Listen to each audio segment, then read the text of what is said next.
ତମକୁ ଓଡ଼ିଶାରେ ସେ ନୂଆ ନୂଆ ଟ୍ରେନିଂ ନଉଛି ମୁଁ ପୁରୁଣା ମାଷ୍ଟର କଲିକତା ଆମର ଟଙ୍କାର ଖଣି ତମେ ସେଠିକି ଗଲେ ଦିନକୁ ଲକ୍ଷେ ଟଙ୍କା ରୋଜଗାର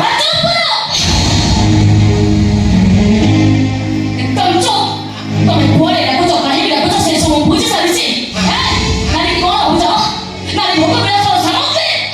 ସେମାନେ ପୁରୁଷ ସମାଜରେ ଲୀଳା ଦେବେ ନାରୀ ବି କାହାର ମା କାହାର ସ୍ତ୍ରୀ କାହାର ବୋଉ ଏଇ ନାରୀ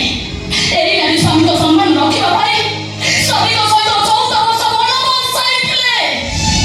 ଏଇ ନାରୀ ସ୍ୱାମୀର ଆଇଁଷ ପାଇଁ ସାବିତ୍ରୀ ରୂପରେ